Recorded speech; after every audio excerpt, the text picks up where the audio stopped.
কলেজের সবার সামনে একটা ছেলের খুব মজা ওড়ানো হলো।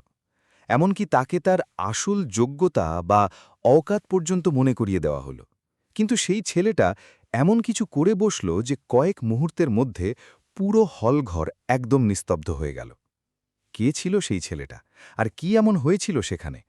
সবটুকু জানতে ভিডিওটা শেষ পর্যন্ত দেখুন।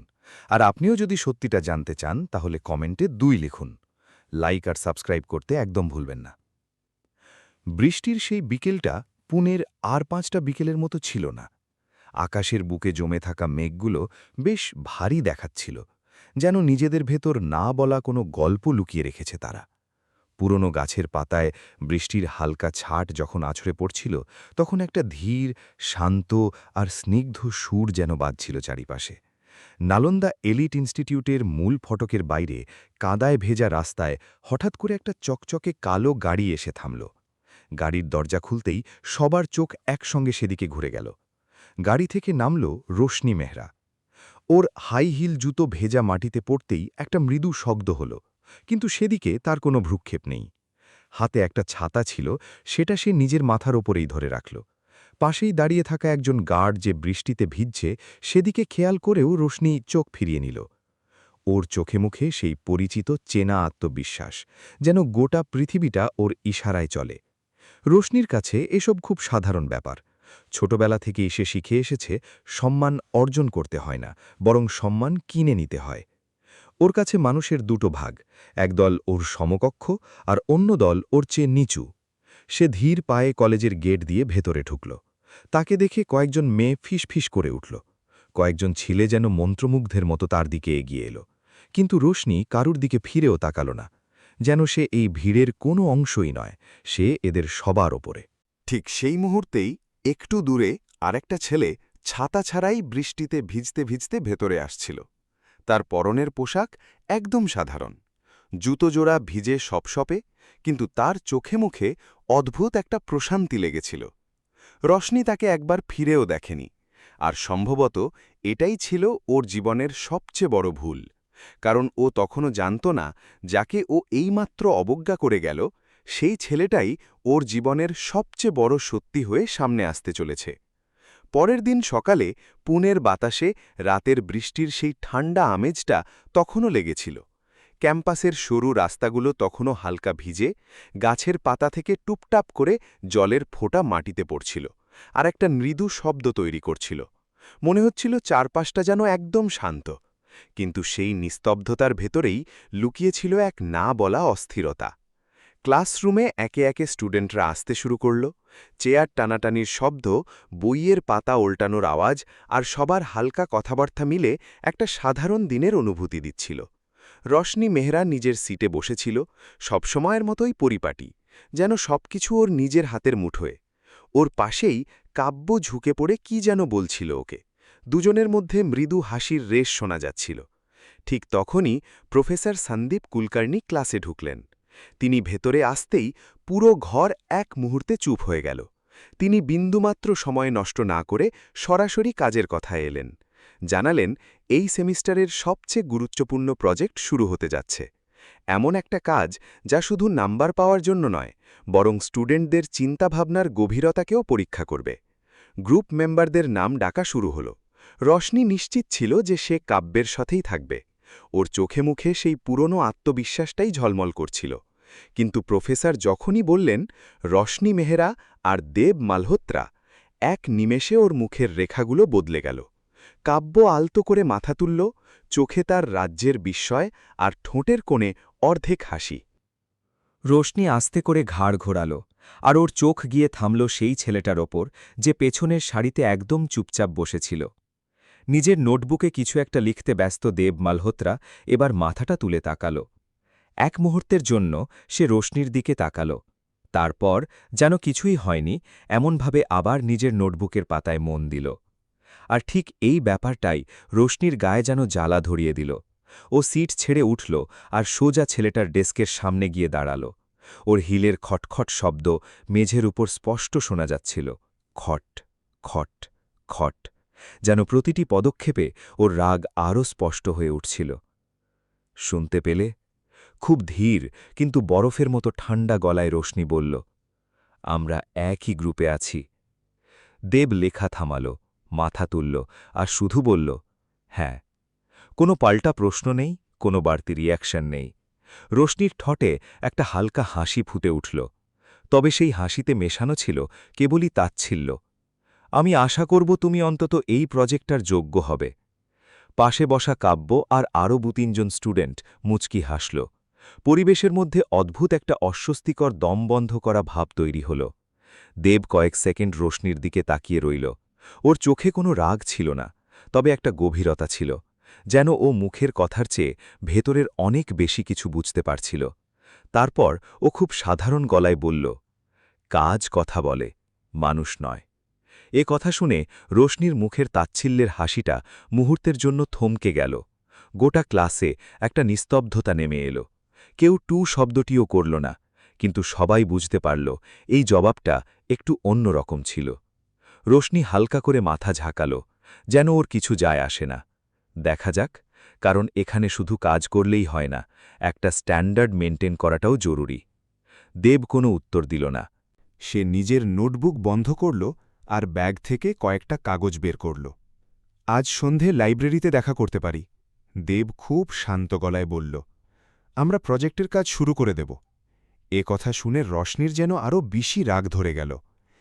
তুমি আমাকে বলে দেবে আমাকে কখন আর কোথায় আসতে হবে?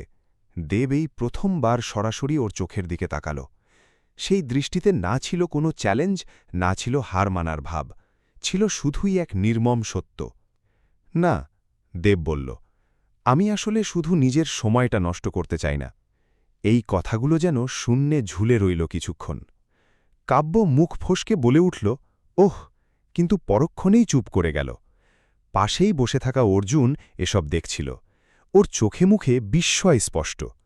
রশনির ভেতরে যেন কিছু একটা প্রবল ধাক্কা খেল। এটা কি স্রেফ রাগ ছিল নাকি অন্য কিছু? রশনি নিজেও বুঝে উঠতে পারল না। এই প্রথম কেউ ওর সাথে এভাবে কথা বলল, বিন্দুমাত্র ভয় না পেয়ে, একটুও প্রভাবিত না হয়ে, আর বিন্দুমাত্র মাথা নিচু না করে। রশনি আর একটা কথাও বলল না, শুধু ঘুরে গিয়ে নিজের সিটের ধপ করে বসে পড়ল। কিন্তু এবার ওর চোখ আর সামনের ব্ল্যাকবোর্ডে ছিল না। ওর নজর বারবার ঘুরে যাচ্ছিল পেছনে, যেখানে দেব আবার নিজের কাজে ডুবে গেছে। যেন এইমাত্র যা কিছু ঘটে গেল তার সাথে দেবের কোনো সম্পর্কই নেই। আর হয়তো ঠিক এই জায়গাটাই রশনিকে সবচেয়ে বেশি অস্থির করে তুলছিল, কারণ ও সব সময় দেখে এসেছে মানুষ ওর চারপাশ দিয়ে ঘুরঘুর করে, কিন্তু আজ এমন একজন সামনে এসে দাঁড়িয়েছিল যে ওর চেনা জগতের একেবারেই বাইরের মানুষ, আর নিজের অজান্তেই সেই ছেলেটা রশনির তৈরি করা রাজত্বে ফাটল ধরিয়ে দিয়েছিল।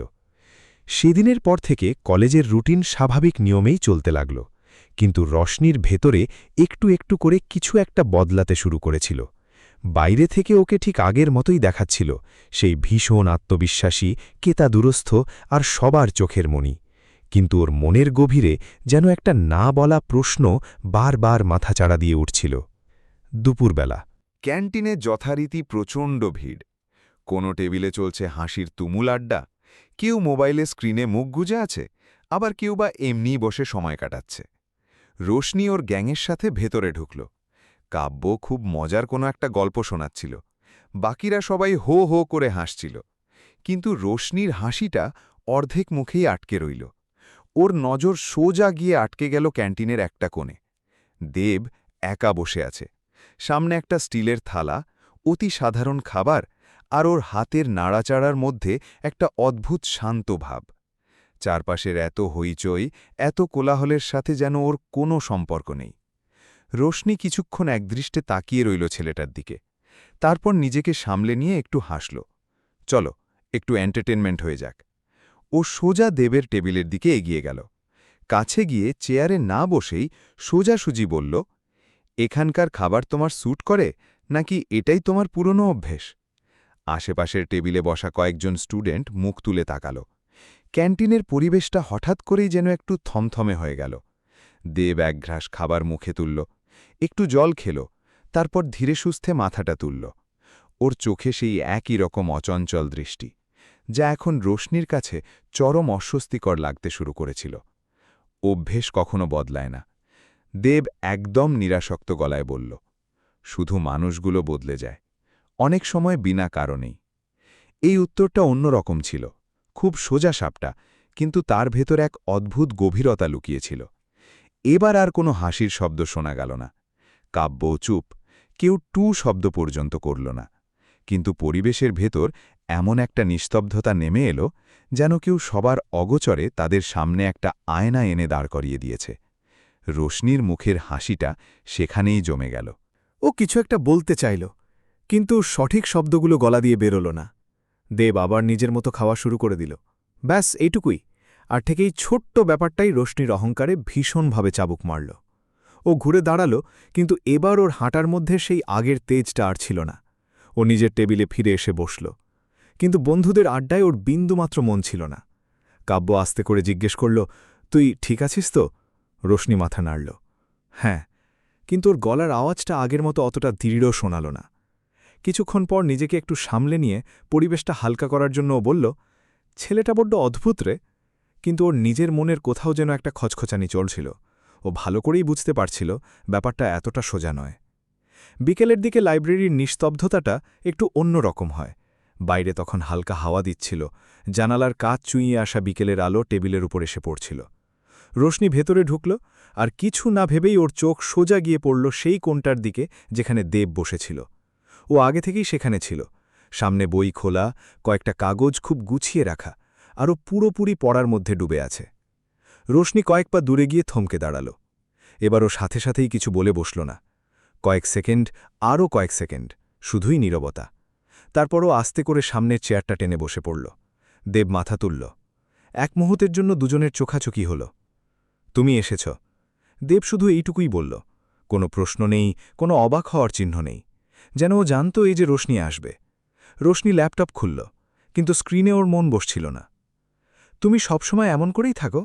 ও হঠাৎ করে জিজ্ঞেস করে বসল। দেব হাতের কলমটা ঘোরাতে ঘোরাতে বলল, কেমন করে? এই যে যেন কারো কোনো কথাতেই তোমার কিচ্ছু যায় আসে না। দেব একটুক্ষণ চুপ করে রইল।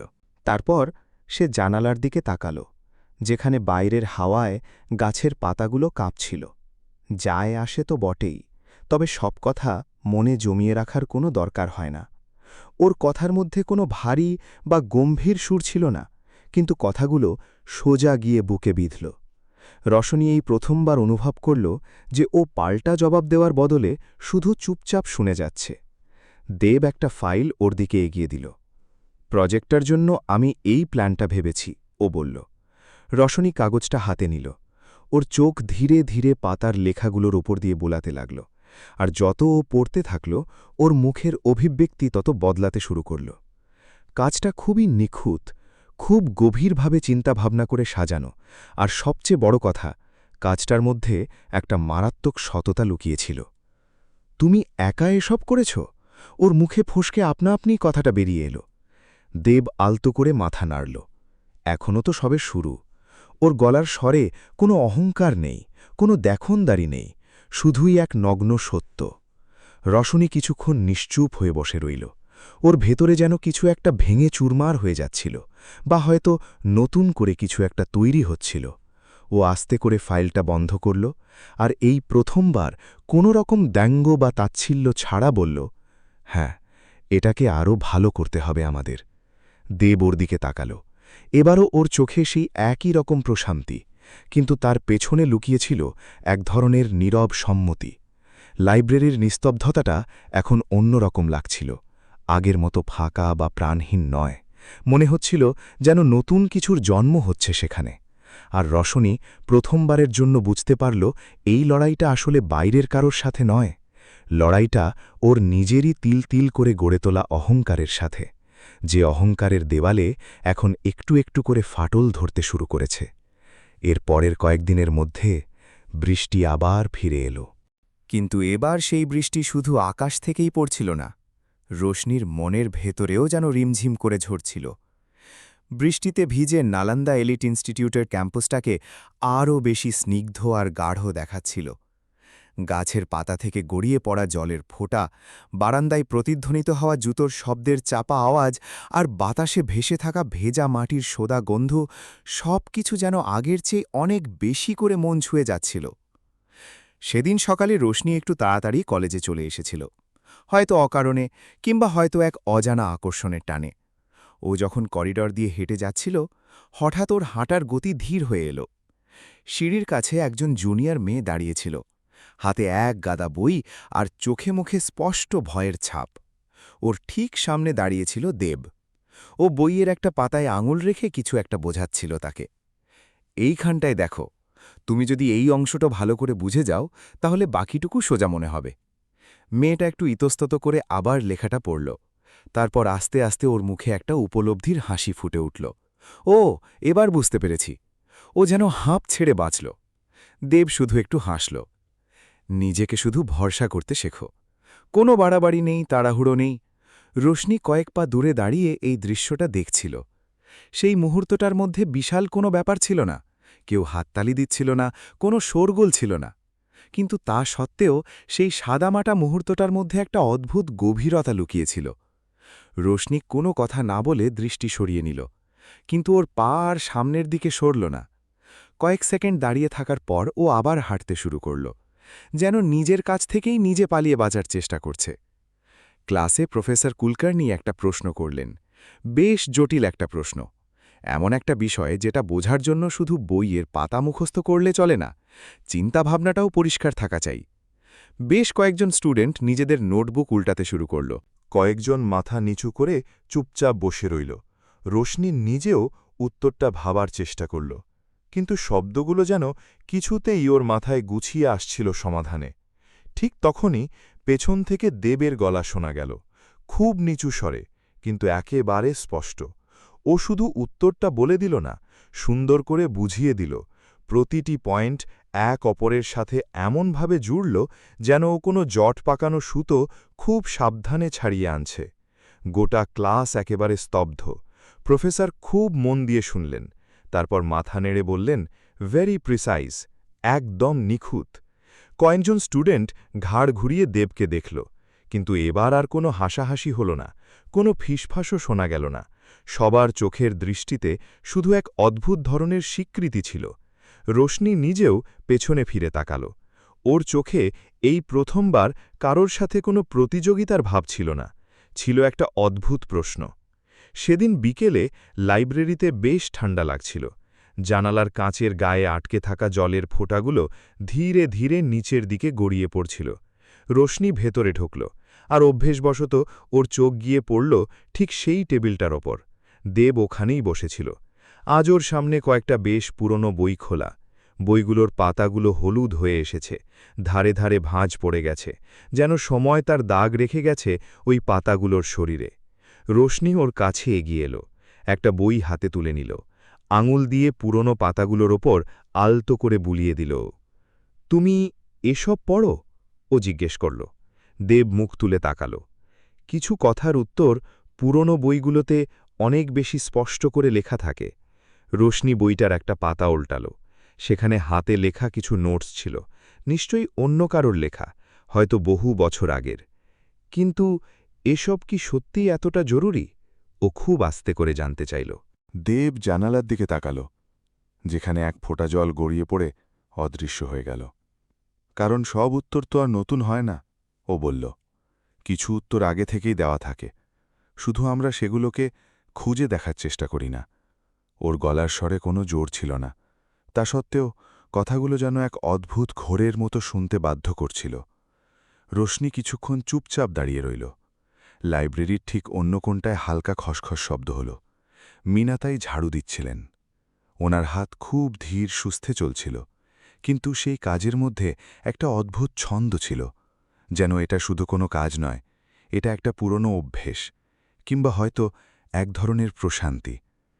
পাশের একটা টেবিল থেকে একটা কাগজ মাটিতে পড়ে গেল। মিনাতাই নিচু হয়ে সেটা তুললেন, হাত দিয়ে কাগজটা সোজা করে স্টুডেন্টটির পাশে রেখে দিলেন। স্টুডেন্টটি ওনার দিকে একবার না তাকিয়েই শুধু মাথাটা নেড়ে দিল। মিনাতাই একটু মুচকি হাসলেন, কারোর কাছ থেকে বিন্দুমাত্র কোনো কিছুর আশা না রেখেই। রোশনির নজর ওই হাসিটার উপর গিয়ে আটকে গেল। ও নিজের জায়গা ছেড়ে উঠে সোজাসুজি ওনার কাছে চলে গেল। আপনি কি রোজ এই একই কাজ করেন? ও জিজ্ঞেস করল। মিনাতাই ওর দিকে তাকালেন। ওনার চোখে এক রাশ ক্লান্তি ছিল, কিন্তু তার চেয়ে অনেক বেশি ছিল একটা আপন আপন ভাব। হ্যাঁ রে মা, তিনি বললেন, কাজ কখনো ছোট বা বড় হয় না, মানুষের মনটা কেমন সেটাই আসলে বড় কথা। রোশনি আর কোনো কথা বলল না, ও ফিরে এসে নিজের চেয়ারে বসল। কিন্তু এবার ওর চোখ ল্যাপটপের স্ক্রিনে আটকে ছিল না, দৃষ্টি ছিল অন্য কোথাও। ওর মাথার ভেতর বারবার ওই ছোট ছোট মুহূর্তগুলো ঘুরে ফিরে আসছিল। সিঁড়ির কাছে দাঁড়িয়ে থাকা সেই মেয়েটি, দেবের সীমাহীন ধৈর্য, মিনাতাইয়ের নিঃস্বার্থ হাসি। সবকিছু কত সাধারণ, কিন্তু হয়তো ও জীবনে কখনো সাধারণ ব্যাপারগুলোকে এই চোখে দেখেইনি। ও নিজের হাতের আঙুলগুলো শক্ত করে আঁকড়ে ধরল, যেন এমন কিছু একটা ধরার চেষ্টা করছে যেটা ও এখনও পুরোপুরি বুঝতে পারছে না। লাইব্রেরির ভেতর চরম নিস্তব্ধতা। কিন্তু রোশনির বুকের ভেতর একটা চাপা আওয়াজ একটু একটু করে মাথা চাড়া দিয়ে উঠছিল। আওয়াজটা খুব একটা স্পষ্ট নয়, কিন্তু এই প্রথমবার ও সেই আওয়াজটা শোনার চেষ্টা করল। আর হয়তো ঠিক এখান থেকেই একেবারে নিঃশব্দে ওর চেনা পৃথিবীটা বদলাতে শুরু করেছিল। এর পরের কয়েকদিন কলেজের রুটিন স্বাভাবিকভাবেই চলতে থাকল, কিন্তু রোশনির ভেতরে যেন দুটো সম্পূর্ণ আলাদা জগৎ একে অপরের মুখোমুখি এসে দাঁড়াতে শুরু করেছিল। একটা জগৎ হলো সেটা যেখানে ও ছোট থেকে বড় হয়েছে, যেখানে সবকিছুর একটা দাম থাকে, প্রতিটি সম্পর্কের পেছনে লুকিয়ে থাকে একটা নির্দিষ্ট স্বার্থ। আর অন্য জগৎটা হলো সেটা যেটাও এখন নতুন করে দেখতে শুরু করেছে, যেখানে কিছু মানুষ কোনো কারণ ছাড়াই থমকে দাঁড়ায়, অন্যের কথা শোনে আর শুধু অন্যদের জন্যই নিজেদের সময় বের করে। সেদিন দুপুরে ক্লাস শেষ হতেই বারান্দায় স্টুডেন্টদের ঢল নামল। সবাই যার যার দল বেঁধে আড্ডায় মশগুল। রোশনিও নিজের পথে এগিয়ে যাচ্ছিল, কিন্তু হঠাৎ নিজের অজান্তেই ওর হাঁটার গতি মন্থর হয়ে এলো। একটু দূরেই অর্জুন দেশপাণ্ডে ওর দুই বন্ধুর সাথে দাঁড়িয়ে গল্প করছিল। তোরা খেয়াল করেছিস, অর্জুন বলছিল, দেব কখনো কাউকে কোনো কাজের জন্য না করে না। কাল রাতেও লাইব্রেরি বন্ধ হয়ে যাওয়ার পর ও বাইরে বসে দুটো ছেলেকে পড়াচ্ছিল, তাই নাকি? একজন বন্ধু অবাক হয়ে জানতে চাইল। হ্যাঁ, অর্জুন একটু হেসে উত্তর দিল। আর মজার ব্যাপার হলো, ও কখনো কাউকে ঘুণ অক্ষরেও এই কথাগুলো জানতে দেয় না। রোশনি পেছনে না তাকিয়েই সামনের দিকে এগিয়ে যাওয়ার চেষ্টা করল, কিন্তু ওর কানে একটা কথাই আটকে রইল, কখনো কাউকে জানতে দেয় না। সেদিন বিকেলে ও যখন পার্কিংয়ের দিকে যাচ্ছিল, তখন আবার হালকা বৃষ্টি শুরু হয়ে গেছে। একটু দূরে একটা গাছের নিচে ও দেবকে দেখতে পেল। এবার ওর সাথে কলেজের সেই জুনিয়র ছেলে দুটোও দাঁড়িয়েছিল।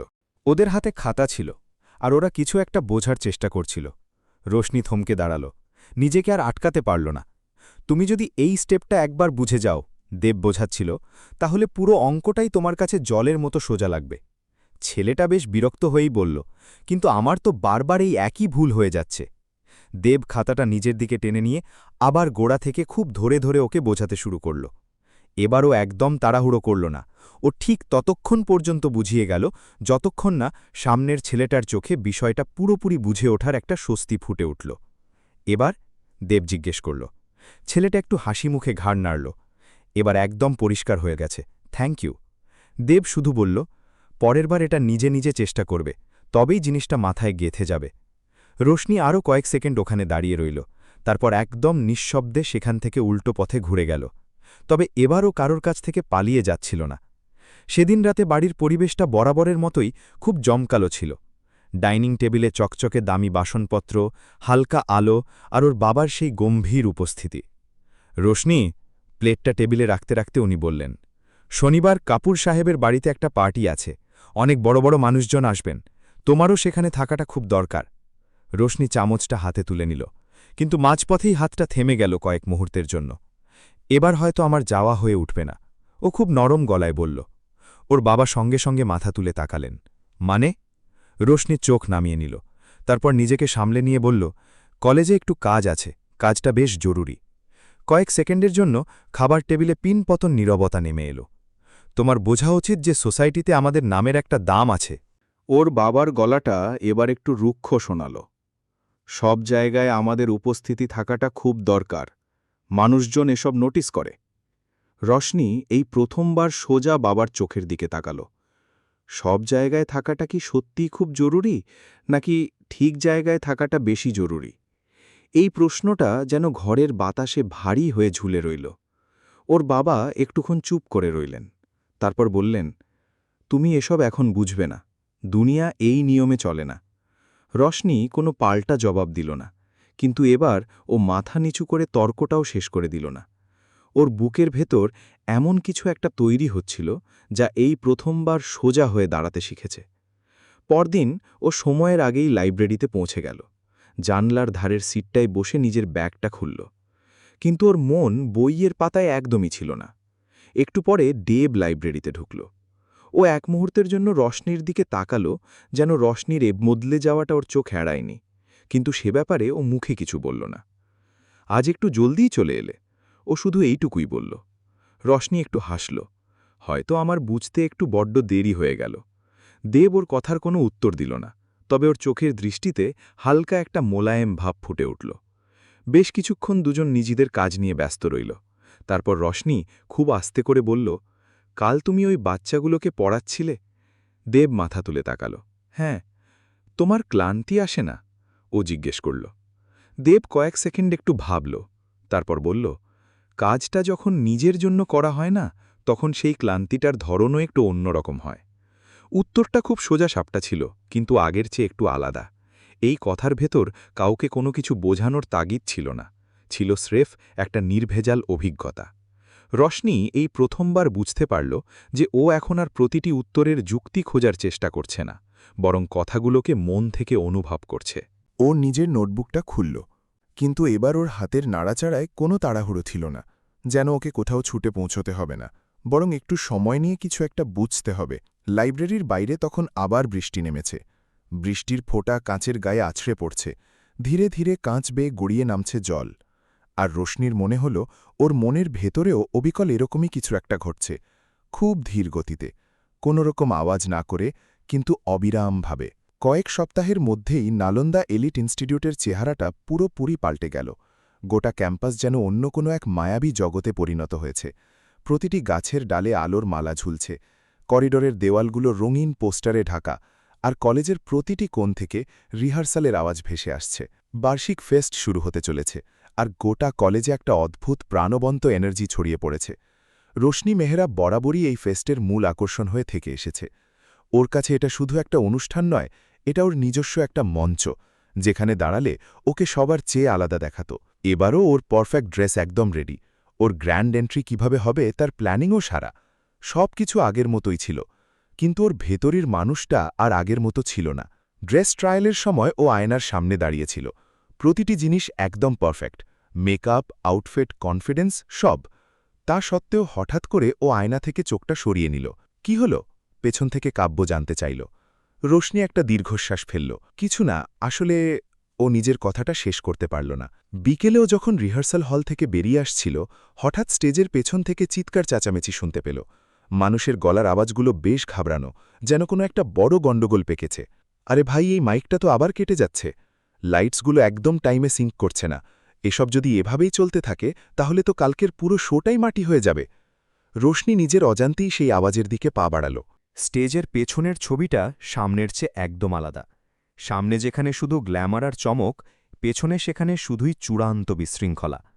তারের জট পাকিয়ে আছে, সবাই হন্তদন্ত হয়ে এদিক ওদিক ছুটছে, আর সেই চরম বিশৃঙ্খলার ঠিক মাঝখানটিতে দাঁড়িয়েছিল দেব। কিন্তু ও ছুটোছুটি করছিল না, ও খুব শান্তভাবে সবকিছু দেখছিল, সমস্যাগুলো বোঝার চেষ্টা করছিল, আর একটা একটা করে জট ছাড়াছিল। আগে সাউন্ডের প্রবলেমটা ফিক্স করো, ও খুব শান্ত অথচ দৃঢ় কারায় নির্দেশ দিল। লাইটসগুলো আমরা পরে অ্যাডজাস্ট করে নিতে পারব। একটা ছেলে ঘাবড়ে গিয়ে বলল, কিন্তু হাতে যে একদম সময় নেই। দেব সোজা ছেলেটার চোখের দিকে তাকিয়ে বলল, প্যানিক করলে কি সময় বেড়ে যাবে? ব্যাস, ছেলেটা চুপচাপ নিজের কাজে লেগে পড়ল। রোশনি একটু দূরে দাঁড়িয়ে এই গোটা ব্যাপারটাই দেখছিল। এই প্রথমবার ও শুধু দেখছিল না, ও বুঝছিল। ঠিক তখনই একটা মেয়ে খুব তাড়াহুড়ো করে দৌড়ে আসছিল। হঠাৎ একটা তারে পা আটকে সে প্রায় হুমুড়ি খেয়ে পড়তেই যাচ্ছিল। রোশনি কিছু না ভেবেই চট করে এগিয়ে গিয়ে মেয়েটাকে ধরে ফেলল। সাবধানে, ও বলল। মেয়েটা হচ্চকিয়ে গিয়ে থ্যাংক ইউ বলেই আবার তড়িঘড়ি নিজের কাজের দিকে দৌড়ে গেল। রোশনি ওখানেই স্তব্ধ হয়ে দাঁড়িয়ে রইল। ও নিজেকে কখনো এভাবে দেখেনি, কাউকে কোনোরকম চিন্তাভাবনা ছাড়া, কোনোরকম লোক দেখানো মানসিকতা ছাড়া বিপদ থেকে বাঁচাতে ও আগে কখনো এগোয়নি। ঠিক সেই মুহূর্তে দেবের চোখ পড়ল ওর ওপর। কয়েক সেকেন্ডের জন্য দুজনের চোখাচোখি হল। এবার সেই দৃষ্টিতে কোনো তাচ্ছিল্য বা ব্যঙ্গের চিহ্ন ছিল না। দেব ওর কাছে এগিয়ে এলো। তুমি চাইলে এখানে একটু হাত লাগাতে পারো। প্রস্তাবটা খুবই সাধারণ ছিল, কিন্তু রোশনির কাছে ব্যাপারটা একেবারেই নতুন। ও চারপাশের হইচই, চিৎকার, বিশৃঙ্খলার দিকে তাকালো। তারপর খুব আস্তে করে বলল, আমাকে কি করতে হবে বলো? দেব 1 সেকেন্ডও সময় নষ্ট না করে ওর হাতে একটা লিস্ট ধরিয়ে দিল। এই লিস্টের টাইমলাইন অনুযায়ী সবাইকে রেডি রেখো, নইলে সবকিছু ঘেটে হয়ে যাবে। রোশনি কাগজটা হাতে নিল। ও জীবনেও কোনোদিন এই ধরনের কাজ করেনি, কিন্তু ও চেষ্টা করল। তোমরা 5 মিনিটের মধ্যে রেডি হয়ে যাও, ও একটা গ্রুপের দিকে ফিরে বলল, নইলে কিন্তু তোমাদের পরের একটা ডিলে হয়ে যাবে। প্রথম দিকে ওর গলার স্বরে সেই পুরনো আদেশের সুরটাই ছিল, কিন্তু আস্তে আস্তে সেই স্বরের মধ্যে একটা নতুন ছন্দ মিশতে লাগল, সহযোগিতার ছন্দ। কিছুক্ষণ কাজ করার পরেও বুঝতে পারল ব্যাপারটা মোটেও সোজা নয়। এখানে কেউ ওকে ইমপ্রেস করতে আসেনি, এখানে সবাই শুধু মাথার ঘাম পায়ে ফেলে কাজ করে যাচ্ছে। আর এই প্রথমবার ও নিজেও সেই দলেরই একজন হয়ে উঠেছিল। একটু একটু করে পরিস্থিতি সামলে উঠল। সাউন্ড ঠিক হলো, লাইটের সেটিং ঠিক হয়ে গেল, চারদিকের হট্টগোল অনেকটাই কমে এলো। দেব একবার চারপাশের দিকে চোখ বুলিয়ে নিয়ে হালকা করে মাথা নাড়ল। ওর নজর গিয়ে থামল রোশনির ওপর। খুব সুন্দর সামলেছ, ও শুধু এইটুকুই বলল। কিন্তু এই সুন্দর কথাটার মধ্যে লোক দেখানো কোনো ব্যাপার ছিল না, ছিল একটা আন্তরিক স্বীকৃতি। রোশনি কয়েক মুহূর্ত চুপ করে রইল। ও অনুভব করল এই প্রশংসাটা একটু অন্যরকম। এরকম প্রশংসা শোনার অভ্যেস ওর ছিল না। এটা মাপে খুব অল্প হলেও এর পুরোটাই ছিল একেবারে খাঁটি। পরের দিন ফেস্ট শুরু হলো। স্টেজে ঝলমলে আলো, মিউজিকের তুমুল আওয়াজে চারিদিক কাঁপছে। দর্শকরা আনন্দে ফেটে পড়ে হাততালি দিচ্ছে। রোশনি নিজের ব্র্যান্ড এন্ট্রির জন্য একেবারে প্রস্তুত হয়ে দাঁড়িয়েছিল। কিন্তু এবার স্টেজে ওঠার আগে ও পেছন ফিরে তাকালো। ওখানে দেব আর ওর গোটা টিম দাঁড়িয়েছিল। দর্শকরা কেউ ওদের দেখতে পাচ্ছে না ঠিকই, কিন্তু আসলে ওরাই এই পুরো মেগা শোটা সাফল্যের সাথে চালিয়ে যাচ্ছে। রোশনি একটা গভীর শ্বাস নিল, তারপর স্টেজের দিকে পা বাড়াল। কিন্তু এবার ও শুধু নিজেকে সুন্দর দেখানোর জন্য স্টেজে উঠছিল না। ও এতদিনে জেনে গেছে যে প্রতিটি ঝলমলে আলোর পেছনেই কোনো না কোনো মানুষের ছায়া লুকিয়ে থাকে। আর এই প্রথমবার ও সেই ছায়ার আসল মূল্যটা বুঝতে পারছিল। আর হয়তো ঠিক এখান থেকেই ওর ভেতরের এই পরিবর্তনটা আর শুধুই একটা সাময়িক অনুভূতি নয়, একটা জলজন্ত সত্যি হয়ে উঠতে চলেছিল। ফেস্টের দ্বিতীয় সন্ধ্যাটা যেন এক অচেনা বাঁকের দিকে এগোচ্ছিল। গতরাতের সেই চাকচিক্য উন্মাদনা আজ আরও দ্বিগুণ হয়ে গেছে। কিন্তু এত আলোর রোশনাইয়ের পেছনেও যেন একটা অদ্ভুত অস্থিরতা ভেসে বেড়াচ্ছিল। মনে হচ্ছিল সবকিছু একদম ঠিকঠাক চলা সত্ত্বেও হঠাৎ করে কিছু একটা ঘটে যেতে পারে। কলেজের বিরাট হলঘরটাকে আজ যেন একটু অন্যরকম দেখাচ্ছিল। সুন্দর করে সাজানো সারি সারি চেয়ার, সামনে একটা বিশাল মঞ্চ, আর তার ঠিক মাঝখানে কাপড়ে ঢাকা একটা পেইন্টিং। উপস্থিত সবার নজর বারবার গিয়ে সেই পেইন্টিংটার উপরই আটকে যাচ্ছিল, কারণ আজকের সবচেয়ে বড় ইভেন্টটাই ছিল এই চ্যারিটি অকশন বা নিলাম। রোশনি ওর বাবার সাথে একদম সামনের সারিতে বসেছিল। ওর বাবার দৃষ্টি মঞ্চের দিকে স্থির। ওনার চোখে মুখে সেই চিরপরিচিত আত্মবিশ্বাস, যা কোনো বড় জয়ের আগে মানুষের মুখে ফুটে ওঠে। আজকের সন্ধেটা সত্যিই মনে রাখার মতো হবে, উনি চাপা গলায় বললেন। রোশনি ওনার কথা শুনল ঠিকই, কিন্তু এবারও কোনো প্রতিক্রিয়া জানাল না। ওর নজর নিজের অজান্তেই পেছনের সারির দিকে চলে গেল। এত ভিড়ের মাঝেও একটু আলাদা করে দাঁড়িয়েছিল দেব। পরনে সেই সাধারণ জামাকাপড়, সেই একই শান্ত মুখাবয়ব, কিন্তু আজ যেন ওর চারপাশের পরিবেশটাই একটু অন্যরকম লাগছিল। যেন ভিড়ের মধ্যে দাঁড়িয়ে থেকেও এই ভিড়ের কোনো অংশ নয়। নিলাম শুরু হল। প্রথম কয়েকটা জিনিস মঞ্চে এলো। মানুষজন দর হাঁকল, চারদিকে হালকা হাততালি বাজল। পরিবেশ একদম সাধারণই ছিল, কিন্তু যেমনই সেই বড় পেন্টিংটার উপর থেকে ঢাকা পর্দাটা সরিয়ে নেওয়া হলো, পুরো হলঘরে এক গভীর নিস্তব্ধতা নেমে এলো। পেন্টিংটাতে গ্রামের কয়েকজন বাচ্চার ছবি আঁকা ছিল। তাদের হাতের বইগুলো ছেঁড়া, কিন্তু তাদের চোখে ছিল অদম্য এক স্বপ্নের ঝলক। বাচ্চাদের ঠিক মাঝখানে একটা ছোট্ট মাটির প্রদীপ জ্বলছিল, যেন অন্ধকারের মাঝে টিকে থাকা আশার শেষ আলোটুকু। নিলাম শুরু হচ্ছে 50 লাখ থেকে। হোস্টের জোরালো গলা হলঘরে গমগম করে উঠল। 60 লাখ, 75 লাখ, 1 কোটি। রোশনি স্পষ্ট বুঝতে পারছিল প্রতিটি ডাকের সাথে সাথে হলঘরের ভেতরের পারদ যেন একটু একটু করে চড়ছে। ওর বাবা হাত তুললেন। 2 কোটি। বেশ কয়েকজন ঘাড় ঘুরিয়ে ওনার দিকে তাকাল, যেন ওনার কাছ থেকে এই ডাকটাই আশা করা হচ্ছিল। নীলাম লাফিয়ে লাফিয়ে এগোতে থাকল। ৩ কোটি, ৫ কোটি। এখন প্রতিটি ডাকের মাঝখানে একটু একটু করে সময়ের ব্যবধান বাড়ছিল। মনে হচ্ছিল মানুষজন দর হাঁকানোর আগে একটু ভেবে নিচ্ছে, থমকে দাঁড়াচ্ছে। ৭ কোটি, ৮ কোটি। হোস্টের গলা এবার একটু একটু করে নেমে আসতে শুরু করেছে। কেউ কি ৯ কোটি দর হাঁকবেন? পিন পতন নিস্তব্ধতা। কয়েক সেকেন্ডের সেই নীরবতা যেন কয়েক ঘণ্টার মতো দীর্ঘ মনে হচ্ছিল। কোনো কারণ ছাড়াই রোশনির বুকে ধুকপুকানি হঠাৎ করেই অস্বাভাবিক বেড়ে গেল। ঠিক তখনই একটা গলার আওয়াজ ভেসে এলো। খুব নিচু নয়, আবার খুব জোরেও নয়, কিন্তু পরিষ্কার। ১২ কোটি। মনে হলো গোটা হলঘরটা যেন এক মুহূর্তের জন্য জমে বরফ হয়ে গেল। কেউ টু শব্দটিও করল না, নিঃশ্বাস ফেলতেও যেন ভুলে গেল সবাই। হোস্টের চোখ দুটো বিস্ময়ে ছানা বড়া। মানুষজন একে অপরের দিকে অবাক হয়ে তাকাতে শুরু করল। কে ডাকল? কে? কেউ একজন খুব ফিসফিস করে জানতে চাইল। আর তারপর যেন এক অদৃশ্য ঢেউ খেলে গেল পুরো হলঘরে। প্রতিটি মানুষের নজর একসঙ্গে ঘুরে গেল সেই দিকে যেখানে দেব দাঁড়িয়েছিল। রোশনির হাত দুটো হঠাৎ করেই হালকা কাঁপতে শুরু করল।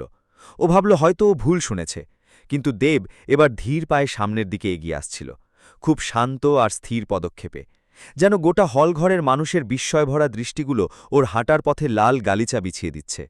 ওর হাঁটার মধ্যে কোনো তাড়াহুড়ো ছিল না, কোনো বাহাদুরি দেখানোর ছোঁয়া ছিল না। ও সোজা মঞ্চে গিয়ে উঠল। ওর ঠিক সামনেই স্ট্যান্ডে মাইকটা রাখা ছিল। হোস্ট নিজেকে কোনো মতে সামলে নিয়ে আমতা আমতা করে জিজ্ঞেস করলেন, স্যার, আপনি কি আপনার হাঁকা দরটা আরেকবার রিপিট করবেন? দেব মাইকটা হাতে তুলে নিল। ওর গলার স্বর ঠিক তেমনই ছিল যেমনটা সব সময় থাকে, ১২ কোটি। ব্যাস। কিন্তু এবার সেই কণ্ঠস্বরের ওজনটা ছিল একেবারেই অন্যরকম। গোটা হলঘরে স্তব্ধতা ভেঙে গিয়ে একটা চাপা গুঞ্জন শুরু হয়ে গেল। এ তো আমাদের কলেজের স্টুডেন্ট, তাই না? কে এই ছেলেটা? এত টাকা কোথা থেকে এলো? রোশনি কখন নিজের সিট ছেড়ে উঠে দাঁড়িয়েছে ও নিজেই সেটা বুঝতে পারেনি। ওর চোখ দেবের ওপর স্থির, কিন্তু ওর মাথার ভেতরে একটা ভয়ঙ্কর ঝড় বয়ে যাচ্ছিল। সব কিছু ওলটপালট হয়ে যাচ্ছিল। ওর একে একে পুরনো কথা মনে পড়তে লাগল। ক্যান্টিনে দেবের সেই শান্ত হাসি, লাইব্রেরিতে দেবের করা সেই প্রশ্ন, স্টেজের পেছনে কোনো বাহবা না নিয়ে নীরবে কাজ করে যাওয়া, প্রতিটি মুহূর্ত যেন ছবির মতো ওর চোখের সামনে ভেসে উঠছিল। কিন্তু এবার প্রতিটি স্মৃতি যেন ওর বুকে তীরের মতো বিঁধছিল। মঞ্চের ওপর প্রফেসর কুলকার্নি একটু সামনে এগিয়ে এলেন। তিনি দেবের দিকে তাকালেন, যেন এই মুহূর্তটার জন্যে তিনি আগে থেকেই প্রস্তুত ছিলেন। তারপর তিনি হোস্টের হাত থেকে মাইকটা নিলেন। হয়তো এবার সময় এসেছে যাতে আমরা এনাকে শুধু আমাদের কলেজের একজন সাধারণ স্টুডেন্ট হিসেবে না দেখি। গোটা হলঘর আবার একেবারে নিস্তব্ধ হয়ে গেল। ইনি হলেন দেব মালহোত্রা। তিনি খুব স্পষ্ট গলায় বললেন, রাজকো এডুকেশন টেকের ফাউন্ডার এবং সিইও। এক মুহূর্ত, তারপরে যেন সব বাঁধ ভেঙে গেল। চারদিকে প্রবল হইচই, গুঞ্জন, উত্তেজনা। অনেকেই সিট ছেড়ে উঠে দাঁড়াল, অনেকের চোখে মুখে চরম অবিশ্বাস। রোশনি চারপাশের সমস্ত কোলাহল যেন ওর কানে খুব ঝাপসা হয়ে এলো, যেন চারপাশের সব কিছু ওর কাছ থেকে বহু দূরে চলে গেছে। ও শুধু এক দৃষ্টে দেবের দিকে তাকিয়েছিল। এই প্রথমবার ও সত্যিটা দেখতে পাচ্ছিল। যে ছেলেটাকে ও এতদিন এত ছোট চোখে দেখেছে, সেই ছেলেটা আসলে ওর চেয়ে কত বড় মাপের মানুষ। কিন্তু ব্যাপারটা শুধু এখানেই থেমেছিল না। ওর বুকের খুব গভীরে যেন একটু একটু করে কিছু একটা ভেঙে চুরমার হয়ে যাচ্ছিল। ও বুঝতে পারছিল ও আসলে কোনোদিন ছেলেটাকে চিনতেই পারেনি। দেব মাইকটা আবার স্ট্যান্ডে রেখে দিল। ওর চোখে মুখে কোনো বিশাল জয় পাওয়ার আনন্দ ছিল না, কোনো দম্ভ ছিল না। ছিল সেই চিরপরিচিত শান্ত আর স্থিতধী একটা ভাব। কিন্তু এবার সেই শান্ত স্বভাবটাকে বড্ড অন্যরকম দেখাচ্ছিল, যেন সেই নীরবতার আড়ালে আস্ত একটা পৃথিবী লুকিয়ে আছে। রোশনি চোখ নামিয়ে নিল। ওর আঙুলগুলো হালকা কাঁপছিল। এই প্রথমবার ওর নিজের বলা কথাগুলোই ওর কানে বাজতে শুরু করল। আর এই মুহূর্তে সেই কথাগুলো ওর কাছে অসহ্য লাগছিল, কারণ ও বুঝতে পারছিল ওর বলা প্রতিটি কথাই কত ভুল ছিল। চারদিকে তুমুল হাততালির ঝড় বয়ে গেল, কিন্তু সেই কান ফাটানো শব্দের মাঝেও রোশনি শুধু একটা জিনিসই শুনতে পাচ্ছিল, নিজের মনের ভেতরের শূন্যতা। আর সেই নীরবতার বুক চিরে একটা চরম সত্যি আস্তে আস্তে ওর সামনে পরিষ্কার হয়ে উঠছিল। কিছু মানুষ জীবনে কখনোই ছোট হয় না, আসলে আমরাই আমাদের অহংকার দিয়ে তাদেরকে ছোট বলে ধরে নিই। সেই রাতের পর কলেজে সবকিছু একই রকম ছিল। কিন্তু কলেজের হাওয়াটা পুরোপুরি বদলে গিয়েছিল। পরদিন সকালে রোশনি যখন নালন্দা এলিট ইনস্টিটিউটের গেট দিয়ে ভেতরে ঢুকল, ও স্পষ্ট বুঝতে পারল সবার নজর আর ওর দিকে নেই, তারা অন্য কাউকে খুঁজছে। কলেজের প্রতিটি আড্ডায়, প্রতিটি কোণায় এখন একটাই নাম ঘুরপাক খাচ্ছিল, দেব। ভাই, লোকটা নিজেকে এত গোপনে লুকিয়ে রাখল কিভাবে? একবার ভাব, আমরা ওর সাথে একই ক্লাসে বসে ক্লাস করেছি আর ঘুণক্ষরেও কিচ্ছু টের পাইনি। এই কথাগুলোর মাঝখান দিয়েই রোশনি হেঁটে যাচ্ছিল, কিন্তু প্রতিটি কথা যেন তীরের মতো ওর বুকে এসে বিচ্ছিল। ও জীবনে প্রথমবার নিজের কাছ থেকেই নিজে পালিয়ে বাঁচতে পারছিল না। ও প্রাণপণ চেষ্টা করেছিল আজ কোনোভাবেই আর লাইব্রেরির দিকে পা বাড়াবে না, কিন্তু বিকেল হতেই ওর পা দুটো নিজের অজান্তেই সেই লাইব্রেরির পথেই ঘুরে গেল। দরজার কাছে পৌঁছেই ও থমকে দাঁড়াল। ভেতরে সেই একই চেনা নিস্তব্ধতা, জানালা গলে আসা সেই একই বিকেলের আলো, আর সেই চেনা টেবিলটায় দেব বসে আছে, যেন গতরাতে কিছুই হটেনি। কিন্তু রোশনি খুব ভালো করেই জানত সব কিছু আসলে চিরতরে বদলে গেছে। ও একটা দীর্ঘশ্বাস ফেলল, কিন্তু লাইব্রেরির ভেতরে পা রাখতেই ওর বেশ কয়েক সেকেন্ড সময় লেগে গেল। ও আগে কখনো এভাবে থমকে দাঁড়ায়নি, কিন্তু আজ ওর বুকের ভেতরটা দুরু করছিল। ও ধীর পায়ে দেবের দিকে এগিয়ে গেল। চেয়ারটা টেনে বসার আগেই ওর হাত দুটো আবার একটু কেঁপে উঠল। ও নিজেকে শক্ত করে সামলে নিয়ে ধপ করে চেয়ারটায় বসে পড়ল। দেব মুখ তুলে তাকাল। ওর দৃষ্টি একদম সোজাসাপটা, কিন্তু এবার সেই দৃষ্টির মধ্যে যোজন যোজন দূরত্ব লুকিয়েছিল, যেন ও রোশনিকে দেখতে পাচ্ছে ঠিকই, কিন্তু ওকে চেনার বা জানার বিন্দুমাত্র কোনো চেষ্টা করছে না। এই দূরত্বটা রোশনি আগে কখনো অনুভব করেনি। কয়েক সেকেন্ড কেটে গেল। দুজনের কেউই টু শব্দটি করল না। রোশনি কথা বলার চেষ্টা করল, কিন্তু শব্দগুলো ওর গলাতেই আটকে গেল। ও বাধ্য হয়ে নিজের চোখ নামিয়ে নিল। কালকের ব্যাপারটা ও খুব আস্তে করে কথা বলা শুরু করল।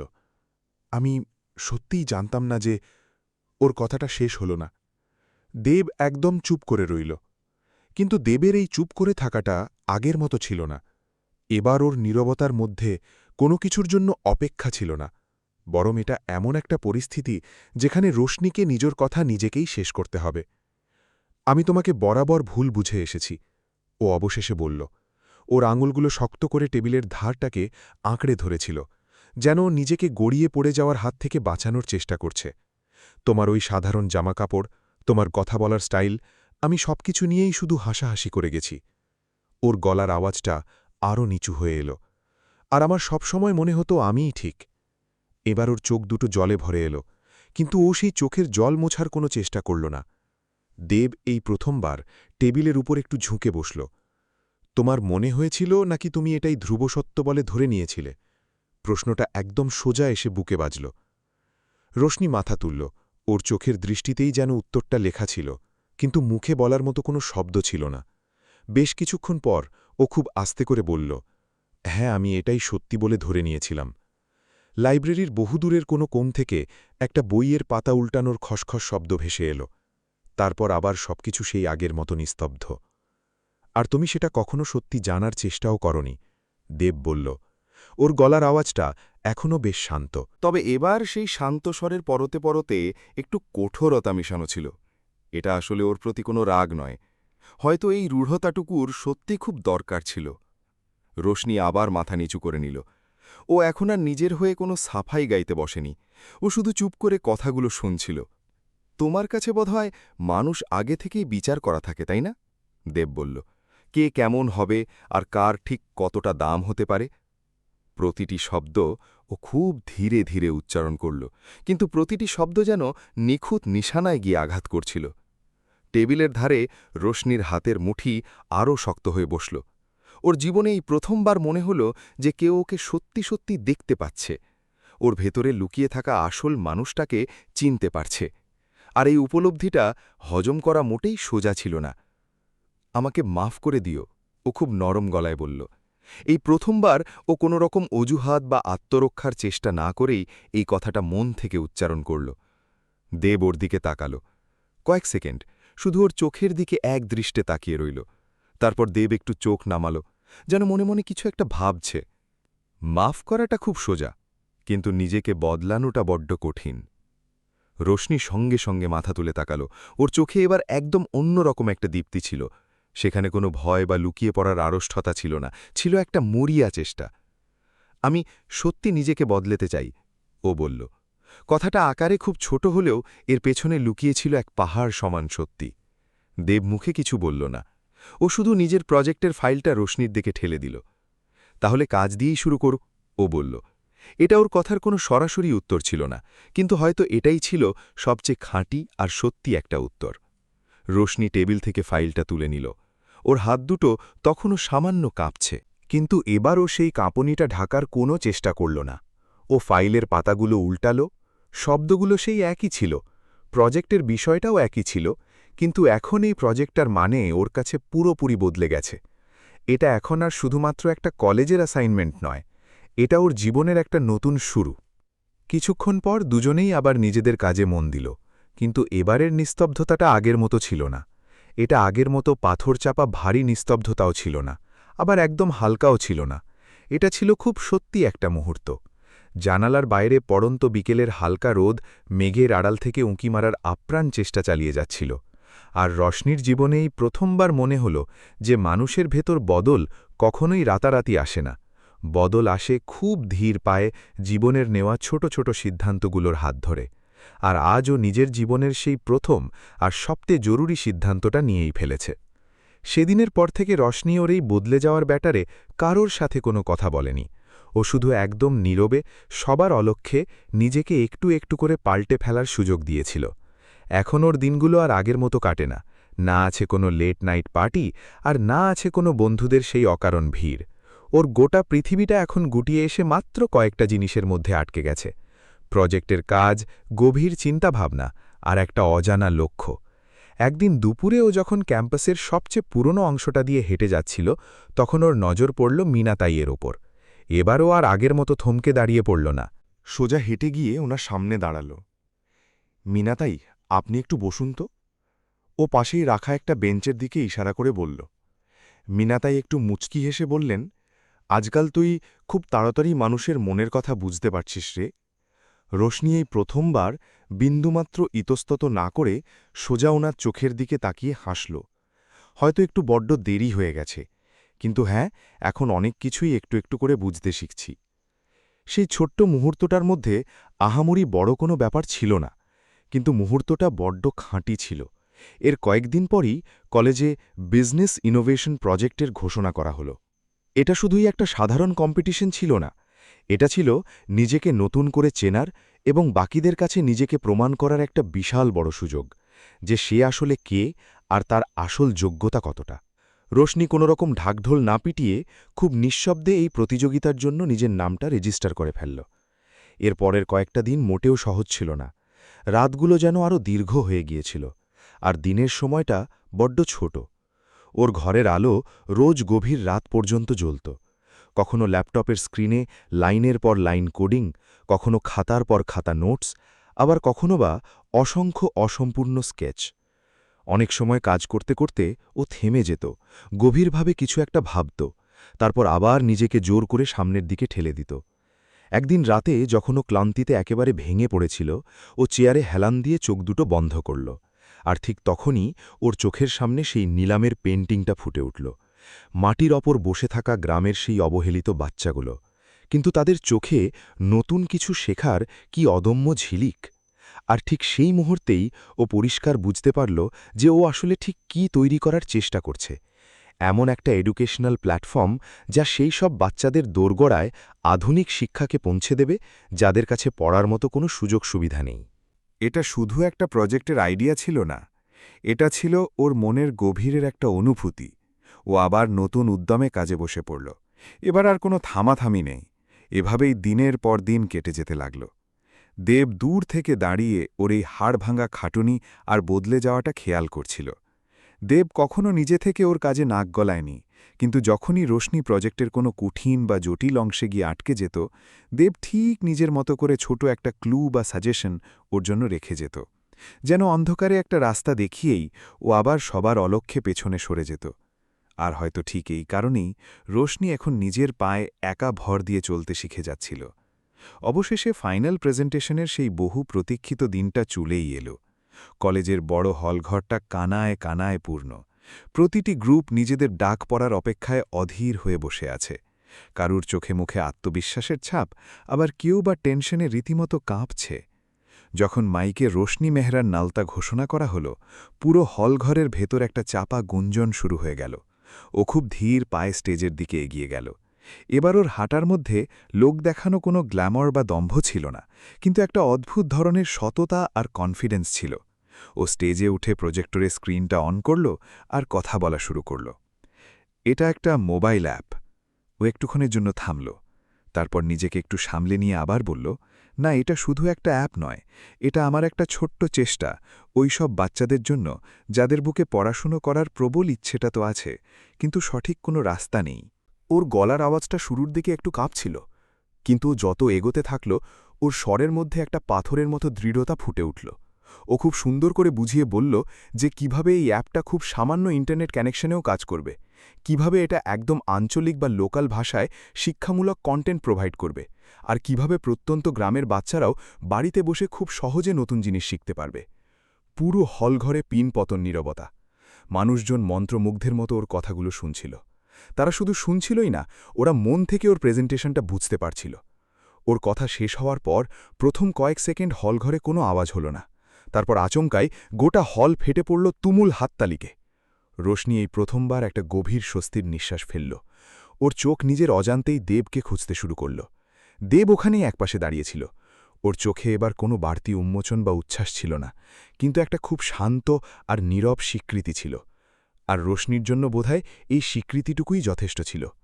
কিন্তু ঠিক সেই মুহূর্তেই পেছনের সারি থেকে একটা তীক্ষ্ণ আর জোর গলার আওয়াজ ভেসে এলো, এই প্রজেক্টটা আসলে আমার। মুহূর্তের মধ্যে সব হাততালি থেমে গেল। হলঘরের বাতাস যেন নিমেষে জমে বরফ হয়ে গেল। সবাই ঘাড় ঘুরিয়ে আওয়াজের দিকে তাকালো। মেয়েটা ছিল ঋতিকা শর্মা। ওর চোখে মুখে চরম আত্মবিশ্বাস আর গলার স্বরে একটা সরাসরি চ্যালেঞ্জ ছুড়ে দেওয়ার দম্ভ। এই আইডিয়াটা আমি অনেক আগে বানিয়েছিলাম, আর ও পুরো আইডিয়াটা আমার কাছ থেকে নির্লজ্জের মতো কপি করেছে। রোশনির বুকটা যেন ছ্যাত করে উঠল। এক লহমায় ওর পায়ের তলা থেকে মাটি সরে গেল। ওর হাতের আঙুলগুলো হঠাৎ করেই বরফের মতো ঠান্ডা হয়ে এলো। প্রজেক্টরের স্ক্রিনটা ওর ঠিক সামনেই ছিল, কিন্তু স্ক্রিনের প্রতিটি শব্দ ওর চোখের সামনে ঝাপসা হয়ে আসতে লাগল। না, ও কিছু একটা প্রতিবাদ করার চেষ্টা করল, কিন্তু ওর গলার আওয়াজটা এতই নিচু ছিল যে তা কারোর কান অবধি পৌঁছল না। হলঘরের মানুষজন এবার নিজেদের মধ্যে ফিসফিস করে কথা বলতে শুরু করেছে। সত্যিই নাকি? তাহলে আসল প্রজেক্টটা কার? বিচারকরা নিজেদের মধ্যে মুখ চাওয়াচাওয়ি করতে লাগলেন। ঠিক এই মুহূর্তেই ওর এতদিন ধরে তিল তিল করে গড়ে তোলা সবকিছু চিরতরে শেষ হয়ে যেতে পারত। রোশনির দু চোখ জলে ভরে এলো, কিন্তু এবার ও আর সেই চোখের জল লুকিয়ে রাখার কোনো চেষ্টা করল না। ও জীবনেই প্রথমবার সত্যিই ভীষণ ভয় পেয়েছিল। ওর নিজের হাতে একটু একটু করে গড়ে তোলা স্বপ্নটা ওর চোখের সামনে দিয়ে কেউ ছিনিয়ে নিয়ে যাবে, এই ভয়টা ওকে ভেতর থেকে শেষ করে দিচ্ছিল। ও পাগলের মতো ভিড়ের মাঝে দেবকে খুঁজল। দেব ওখানেই দাঁড়িয়েছিল, কিন্তু এবার ওর চোখে সেই পরিচিত প্রশান্তিটা ছিল না, সেখানে অন্য কিছু একটা দাউ দাউ করে জ্বলছিল। ও সামনের দিকে এগিয়ে এলো, খুব ধীরে ধীরে, বিন্দুমাত্র তাড়াহুড়ো না করে। ওর প্রতিটি পদক্ষেপের সাথে সাথে হলঘরের গুঞ্জন একটু একটু করে কমে আসতে লাগল। ও সোজা স্টেজের সামনে বিচারকদের প্যানেলের কাছে গিয়ে দাঁড়াল। আপনারা যদি অনুমতি দেন, তাহলে আমি এই বিষয়টা নিয়ে কিছু কথা পরিষ্কার করতে চাই। ওর গলার আওয়াজ খুব একটা চড়া ছিল না, কিন্তু সেই কণ্ঠস্বরের মধ্যে একটা পাথরের মতো কঠিন বিশ্বাস আর জেদ মিশেছিল। গোটা হলঘর একদম স্তব্ধ হয়ে গেল, আর রোশনি নিজের মনের গভীরে খুব স্পষ্টভাবে অনুভব করতে পারল, হয়তো এটাই শেষ নয়। এটা সেই মাহেন্দ্রক্ষণ যেখানে সত্যিটা এবার নিজের মুখে নিজের অস্তিত্বের কথা চিৎকার করে প্রমাণ করবে। হলঘরের নিস্তব্ধতা এতটাই প্রখর ছিল যে মনে হচ্ছিল সময় যেন হঠাৎ করে থমকে দাঁড়িয়ে পড়েছে। রোশনি স্টেজের উপর দাঁড়িয়েছিল। ওর হাত দুটো তখনও হালকা কাঁপছে, চোখের কোণে জল জমে আছে, কিন্তু এবার ও নিজেকে পুরোপুরি সামলে নিয়েছিল। ওই পরিস্থিতি থেকে এক পাও পিছিয়ে পালাতে চায়নি, কারণ এই প্রথমবার ও মিথ্যের কাছে মাথা নিচু না করে সত্যিটার মুখোমুখি দাঁড়িয়ে লড়াই করার সিদ্ধান্ত নিয়েছিল। দেব ধীর পায়ে এগিয়ে গিয়ে বিচারকদের টেবিলের ঠিক সামনে গিয়ে দাঁড়াল। যদি আপনারা আমাকে অনুমতি দেন তাহলে আমি এই প্রজেক্টের সাথে যুক্ত কয়েকটি টেকনিক্যাল বা কারিগরি বিষয় আপনাদের সামনে পরিষ্কার করে তুলে ধরতে চাই। প্রধান বিচারক সম্মতি জানিয়ে মাথা নাড়লেন। হ্যাঁ, তুমি বলতে পারো। দেব স্টেজের বড় স্ক্রিনটার দিকে ইশারা করল। যে কোনো প্রজেক্টের আসল পরিচয় শুধু তার আইডিয়া দিয়ে বিচার করা যায় না, বরং সেই আইডিয়াটা কিভাবে তিল তিল করে বাস্তবে রূপ পেল সেই পুরো প্রসেসটা দিয়ে বিচার করতে হয়। ও নিজের ল্যাপটপ থেকে পরপর কয়েকটা ফাইল প্রজেক্টরের স্ক্রিনে খুলে দিল। এগুলো হলো এই প্রজেক্টের ভার্সন হিস্ট্রি লগস। ও সবার উদ্দেশ্যে বলল, এই অ্যাপটার প্রতিটি ছোট্ট পরিবর্তন, প্রতিটি আপডেট এখানে একদম তারিখ আর সময় মিলিয়ে নিখুঁতভাবে রেকর্ড করা আছে। বড় স্ক্রিনে পরপর ডেট আর টাইম স্ট্যাম্পগুলো ভেসে উঠল। প্রজেক্টের প্রথম খসড়া, তারপর তার অগন্তি কারেকশন বা সংশোধন, তারপর একটা একটা করে নতুন ফিচার অ্যাড করা। একটু একটু করে একটা অসম্পূর্ণ কাঁচা আইডিয়া কিভাবে একটা পূর্ণাঙ্গ সিস্টেমে বদলে গেছে তার গোটা জার্নিটা স্ক্রিনে একেবারে জলের মতো পরিষ্কার দেখা যাচ্ছিল। হলে বসে থাকা দর্শকরা এখন পিন পতন নীরবতায় পুরো ব্যাপারটা গভীর মনোযোগ দিয়ে দেখছিল। আপনারা নিজেরাই দেখতে পাচ্ছেন যে এই কাজটা কোনো জাদুর ছড়ির ছোঁয়ায় একদিনে তৈরি হয়ে যায়নি। এটা মাসের পর মাস রাতের ঘুম উড়ে যাওয়া হাড় ভাঙা পরিশ্রমের ফসল। ঋতিকার নিজেকে সামলাতে না পেরে সাথে সাথে মাঝখান থেকে চেঁচিয়ে উঠল। তাতে কি প্রমাণ হয়? এসব ফেক হিস্ট্রি লগস তো যে কেউ চাইলেই নিজের ল্যাপটপে বানিয়ে নিতে পারে। কিন্তু এবার ওর গলার আওয়াজে সেই আগের মতো দম্ভ আর কনফিডেন্স ছিল না। তার বদলে একটা চাপা ভয় আর ঘাবড়ে যাওয়ার সুর স্পষ্ট টের পাওয়া যাচ্ছিল। দেব ওর দিকে সরাসরি তাকাল। চোখে বিন্দুমাত্র রাগ নেই, কিন্তু ওর প্রতিটি কথাই ছিল মারাত্মক স্পষ্টতা। একদম ঠিক কথা বলেছেন, দেব খুব শান্ত গলায় উত্তর দিল। কিন্তু এই কোডিং লগসগুলোর সাথে সাথে time stamped emails, cloud backup data আর সিস্টেমের অটোসেভ রেকর্ডসও থাকে, যেগুলো দুনিয়ার কোনো হ্যাকার চাইলেও ম্যানিপুলেট বা পরিবর্তন করতে পারে না। ও ল্যাপটপে একটা ক্লিক করে পরের স্লাইডটা খুলল। এবার বড় স্ক্রিনে সারি সারি ইমেলের একটা দীর্ঘ চেইন ফুটে উঠল। রোশনির নিজের ইমেল আইডি থেকে নিজেকেই পাঠানো অজস্র প্রজেক্ট নোটস, নতুন নতুন আইডিয়া, সিস্টেমের কারেকশন, সব কিছু একেবারে নিখুঁত ডেট আর টাইম সমেত। তারপর খুলে গেল ক্লাউড ব্যাকআপের হিস্ট্রি, যেখানে প্রতিটি ফাইল ঠিক কোন দিন কোন সময়ে সেভ করা হয়েছে তার পুরো অকাট্য প্রমাণ সুরক্ষিত ছিল। এই সব কিছু ডেভ হলঘরের সবার দিকে তাকিয়ে বলল, কাউকে ইমপ্রেস করার জন্য বা লোক দেখানোর জন্য করা হয়নি। এগুলো হলো সেই নিঃশব্দ পরিশ্রমের একটা ছোট্ট অংশ, যে পরিশ্রমগুলো বেশিরভাগ সময়ই মানুষের চোখের আড়ালে থেকে যায়। গোটা হলঘরে এখন একটা সুচ পড়লেও তার শব্দ শোনা যাবে। প্রতিটি মানুষের চোখ একদৃষ্টে আটকে ছিল স্ক্রিনের ওপর, আর ধীরে ধীরে সবার মনের ভেতর তৈরি হওয়া অবিশ্বাসের কালো মেঘটা কেটে গিয়ে সত্যিটা জলের মতো পরিষ্কার হয়ে গেল। বিচারকরা নিজেদের মধ্যে আরেকবার মুখ চাওয়াচাওয়ি করলেন। প্রধান বিচারক নিজের মাইকটা হাতে তুলে নিলেন।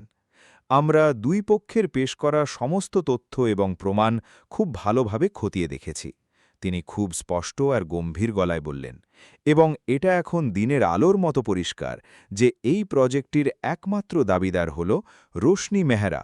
কয়েক সেকেন্ডের জন্য আবার একটা অদ্ভুত নীরবতা, তারপর গোটা হলঘর ফেটে পড়ল কান ফাটানো হাততালিতে। তবে এই হাততালিগুলো শুধু কোনো কম্পিটিশন জেতার হাততালি ছিল না, এগুলো ছিল এক নগ্ন সত্যির কাছে মাথা নত করার আওয়াজ। রোশনি স্টেজের ঠিক মাঝখানেই পাথরের মতো দাঁড়িয়েছিল, যেন ও নিজের কানকেই বিশ্বাস করতে পারছিল না। ওর মনে হচ্ছিল যেন ও স্বপ্ন দেখছে, আর ওর এতদিনের তিল তিল করে জমানো স্বপ্নটা ধ্বংস হওয়ার হাত থেকে পুরোপুরি বেঁচে গেছে। ও খুব আস্তে করে ঘাড় ঘুরিয়ে দেবের দিকে তাকাল। দেব শুধু হালকা করে নিজের মাথাটা একটু ঝুঁকিয়ে দিল। মুখে কোনো চওড়া হাসি নেই, কোনো সান্ত্বনার শব্দ নেই, কিন্তু ওর সেই একটা ছোট্ট ইশারার মধ্যেই পাহাড় প্রমাণ ভরসা আর বিশ্বাস লুকিয়েছিল। ঋতিকা বাধ্য হয়ে মাথা নিচু করে পেছনে সরে গেল। ওর চোখের সেই অহংকারের আগুনটা এখন আর নেই, তার বদলে সেখানে এখন শুধুই একরা শূন্যতা আর অপমান। রোশনি মাইকটা হাতে তুলে নিল। ওর হাত দুটো তখনও থরথর করে কাঁপছে, কিন্তু এবার ও সেই কাঁপুনিটাকে লুকিয়ে রাখার কোনো চেষ্টা করল না। কয়েক সেকেন্ডও মাইকের সামনে একদম নিশ্চুপ হয়ে দাঁড়িয়ে রইল। তারপর খুব ধীরে ধীরে বুক থেকে একটা গভীর শ্বাস নিয়ে ও কথা বলা শুরু করল। আজ আমি এখানে কোনো কম্পিটিশন জেতার জন্য এই প্রজেক্টটা বানাইনি। হলঘরটা আবার একেবারে শান্ত হয়ে গেল। আমি এটা বানিয়েছি কারণ জীবনের এই প্রথমবার আমি বুঝতে পেরেছি যে আমাদের সমাজের আসল খামতিটা ঠিক কোথায় লুকিয়ে আছে। ওর গলার আওয়াজটা এবার ধীরে ধীরে শান্ত আর স্থির হয়ে আসছিল। আমরা অনেক সময় আমাদের অহংকারের ঘোরে ভাবতে শুরু করি যে আমাদের কাছে বোধহয় দুনিয়ার সব কিছু আছে, কিন্তু আসলে আমাদের কাছে জীবনের সবচেয়ে দামি আর জরুরি জিনিসটারই বড্ড অভাব থাকে, আর সেটা হল সঠিক বোধ বা বুঝতে পারার ক্ষমতা। হলের অনেকেই মাথা নিচু করে ওর কথাগুলো গভীরভাবে উপলব্ধি করছিল। আমি সারা জীবন মানুষকে তাদের সাধারণ জামাকাপড় দেখে, তাদের সহজ সরল জীবনযাপন দেখে, তাদের বাইরের খোলসটা দেখে বিচার করে এসেছি। ও সবার সামনে নিজের ভুলটা অকপটে স্বীকার করে নিল, আর আমি প্রতিবারই প্রমাণ হয়েছি যে আমি কতটা ভুল ছিলাম। ওর রজল মুহূর্তের জন্যে দেবের ওপর গিয়ে পড়ল। কিন্তু জীবন আমাদের বারবার নতুন করে সুযোগ দেয়, মুখ থুবড়ে পড়ে যাওয়ার জন্যে নয়, বরং ভুল থেকে শিক্ষা নিয়ে জীবনটাকে নতুন করে বোঝার জন্যে। হলঘরের বিভিন্ন প্রান্ত থেকে আবার হালকা হালকা হাততালি বাজতে শুরু করল। আমরা যদি সঠিক সময়ের মধ্যে নিজেদের ভুলগুলো থেকে শিক্ষা নিতে পারি, তাহলে হয়তো আমরা নিজেদের সত্তাটাকে চিরতরে হারিয়ে ফেলার হাত থেকে বাঁচাতে পারব। এবার হাততালির আওয়াজটা আরও দ্বিগুণ জোরালো হয়ে উঠল, কিন্তু রশনির কাছে বাইরের এই আওয়াজ বা প্রশংসাগুলো এখন আর খুব একটা জরুরি ছিল না, কারণ ও জীবনে এই প্রথমবার নিজের ভেতরের আসল মানুষটার কথা মন দিয়ে শুনতে পারছিল। সেদিনের ওই ঘটনার পর গোটা কলেজের পরিবেশটা অনেকখানি বদলে গেল। স্টুডেন্টদের একে অপরের দিকে তাকানোর দৃষ্টিভঙ্গি, তাদের কথা বলার ধরন, সবকিছুতেই একটা পরিবর্তন এলো। আর সবচেয়ে বেশি বদল এসেছিল রোশনি নিজের মধ্যে। ও বাইরে থেকে দেখতে আজও ঠিক একই রকম ছিল, কিন্তু এখন আর ওকে ওর দেখনদারি বা স্টেটাস দিয়ে বিচার করা হতো না, বরং ওর কাজের গভীরতা আর ওর মানসিকতা দিয়ে ওকে চেনা হতো। কয়েক সপ্তাহের মধ্যেই ওর বানানো প্রজেক্টটা একটা রিয়েল লাইফ এডুকেশনাল প্ল্যাটফর্মে পরিণত হল। প্রত্যন্ত গ্রামের সুবিধাবঞ্চিত ছেলেমেয়েরা সেই অ্যাপের সাহায্যে বাড়িতে বসেই পড়াশোনা করতে শুরু করেছিল। একদিন বিকেলে যখন সূর্য পশ্চিম আকাশে ঢলে পড়েছে আর গোটা আকাশটা একটা মায়াবী কমলা রঙে সেজে উঠেছে, রোশনি আর দেব ক্যাম্পাসের একটা শান্ত কোণে পাশাপাশি বসেছিল। বিকেলের ফুরফুরে হাওয়ায় একটা অদ্ভুত প্রশান্তি মিশেছিল। তুমি সেদিন ভরা অডিটোরিয়ামে আমাকে ওইভাবে সাহায্য কেন করেছিলে? রোশনি খুব নরম গলায় জিজ্ঞেস করল। দেব কয়েক মুহূর্ত মেঘলা আকাশের দিকে তাকিয়ে ভাবল, তারপর বলল, কারণ সত্যি প্রমাণ করার জন্যে অন্য কারোর দয়া বা সাহারার দরকার পড়ে না। তবে হ্যাঁ, মাঝে মাঝে সত্যিটাকে সবার সামনে বেরিয়ে আসার জন্যে একটা সঠিক রাস্তার দরকার হয়। রোশনি একটু হাসল। এবার ওর হাসিতে কোনো মেকি অহংকার বা গ্ল্যামারের ছোঁয়া ছিলনি, ছিল শুধুই এক নির্ভেজাল সততা আর সারল্য। আর হয়তো এই সারল্যটাই এবার ওর জীবনের নতুন পরিচয় হয়ে উঠতে চলেছিল। বন্ধুরা, এই গল্পটা থেকে আপনারা ঠিক কি শিখতে পারলেন? আপনারাও কি জীবনে কখনো কাউকে না বুঝেই শুধু তার বাইনের রূপ দেখে তাকে জাজ করেছেন? আপনাদের মতামত আমাদের কমেন্ট বক্সে অবশ্যই জানান। গল্পটা যদি আপনাদের মন ছুঁয়ে যায়, তাহলে ভিডিওটাতে একটা লাইক করুন আর আমাদের চ্যানেলটি সাবস্ক্রাইব করতে একদম ভুলবেন না, কারণ আপনাদের এই ছোট্ট সাপোর্টই অন্য কারোর জীবনে না বলা গল্পকে এগিয়ে নিয়ে যাওয়ার সাহস যোগায়। কয়েক মাস পর নালন্দা এলিট ইনস্টিটিউটের সেই পরিচিত ক্যাম্পাসটা আবার তার চেনা রোজকার রুটিনের ছন্দে ফিরে এসেছিল। বড় বড় গাছের ছায়ায় গোল হয়ে বসে স্টুডেন্টদের আড্ডা, লাইব্রেরির সেই শান্ত স্নিগ্ধ জানালাগুলো আর বহুদূর থেকে ভেসে আসা ছেলেমেয়েদের হাসির আওয়াজ, সবকিছুই অপর থেকে দেখতে ঠিক আগের মতোই মনে হচ্ছিল। কিন্তু কেউ যদি একটু গভীরভাবে খেয়াল করত, তাহলে সে স্পষ্ট বুঝতে পারত যে অনেক কিছুই এখন আর আগের মতো নেই। আর সবচেয়ে বড় আর সুন্দর বদলটা এসেছিল খোদ রোশনির ভেতরেই। এখন ও যখন কলেজের ভিড়ের মধ্যে দিয়ে হেঁটে যেত, মানুষ ওকে ঠিকই চিনতে পারত, কিন্তু সেই পরিচিতিটা এখন আর ওর দামি ড্রেস বা ওর বাবার বড় নামের পরিচয়ে আটকে ছিল না, বরং সেটা সরাসরি ওর নিজের তৈরি করা কাজের সাথে যুক্ত হয়ে গিয়েছিল। তা সত্ত্বেও এসব বাইরের নামযশ এখন আর ওর কাছে খুব একটা দাম রাখত না। ওর আসল দুনিয়াটা এখন শুধু ওই ছোট ছোট মুহূর্তগুলোর মধ্যেই সীমাবদ্ধ হয়ে গিয়েছিল, যেখানে ও নিজেকে সবচেয়ে বেশি খাঁটি আর সত্যি বলে অনুভব করতে পারত। ক্যাম্পাসের পেছনের দিকে একটা বেশ খোলামেলা জায়গা ছিল। বিকেল গড়িয়ে এলেই সেখানে শেষ বিকেলের মিষ্টি রোদ এসে মাটিতে লুটিয়ে পড়ত। রোজ ঠিক ওই সময়টায় সেখানে বেশ কিছু বাচ্চা এসে জড়ো হতো। কেউ কেউ আসত পাশর বস্তি এলাকা থেকে, আবার কেউ কলেজের ফার্স্ট ইয়ারের জুনিয়র। সবার চোখেই নতুন কিছু শেখার প্রবল কৌতূহল, আর তাদের ঠিক মাঝখানে গোল হয়ে বসে থাকত রোশনি। আজও ঠিক ওভাবেই বসেছিল, সামনে ওর সেই দামি ল্যাপটপটা খোলা। কিন্তু ওর মন ল্যাপটপের স্ক্রিনের চেয়ে ওই বাচ্চাগুলোর দিকেই বেশি পড়েছিল। দিদি, যদি হঠাৎ করে ইন্টারনেট চলে যায় তখন কি হবে? একটা ছোট্ট ছেলে বেশ ভাবড়ে গিয়ে জিজ্ঞেস করল। রোশনি খুব মিষ্টি করে হাসল। ও ছেলেটার কোলে রাখা খাতাটার দিকে ইশারা করে বলল, তখন আমরা ওই খাতা থেকেই পড়ব। নতুন কিছু শেখার জন্য স্ট্রং নেটওয়ার্কের দরকার হয় না রে, দরকার হয় একটা স্ট্রং ইচ্ছাশক্তির। ছেলেটা স্বস্তির নিঃশ্বাস ফেলে হাসল। পাশেই বসে থাকা একটা মেয়ে, যার পরনে জামাটা বেশ পুরনো আর মলিন ছিল, সে খুব আস্তে করে বলল, দিদি, আগে আমার মনে হতো আমি জীবনেও এসব কঠিন জিনিস শিখতে পারব না। রোশনি ওর দিকে ঘুরে তাকাল। আর এবার মেয়েটার চোখে একটা অদ্ভুত আত্মবিশ্বাসের ঝিলিক খেলে গেল। কিন্তু এখন আমার মনে হয় আমি চেষ্টা করলে সব কিছু করতে পারব। এই কথাটুকু শুনে রোশনি কয়েক মুহূর্তের জন্য একেবারে স্তব্ধ হয়ে গেল। একসময় অডিটোরিয়ামের ওই হাজার হাজার মানুষের হাততালি ওকে সবচেয়ে বেশি আনন্দ দিত, কিন্তু আজ এই ছোট্ট মেয়েটার বলা একটা সাধারণ লাইন ওর কাছে সেই সব হাততালির চেয়েও অনেক বেশি দামি মনে হচ্ছিল। একটু দূরেই একটা বিশাল গাছের ছায়ায় হেলান দিয়ে দাঁড়িয়ে দেব এই পুরো দৃশ্যটা খুব মন দিয়ে দেখছিল। বিকেলের হাওয়াটা বেশ ফুরফুরে ছিল। গাছের পাতার ফাঁক দিয়ে চুইয়ে আসে শেষ বিকেলের রোদ ওর মুখে এসে পড়ছিল। ও মুখে একটা শব্দও উচ্চারণ করল না। ও শুধু প্রাণ ভরে দৃশ্যটা দেখছিল। আর হয়তো জীবনের কাছে ওর এইটুকুই দেখার বাকি ছিল। সেদিন বিকেলের পর রোশনি নিজের জীবনের আরও একটা বড় সিদ্ধান্ত নিয়ে ফেলল।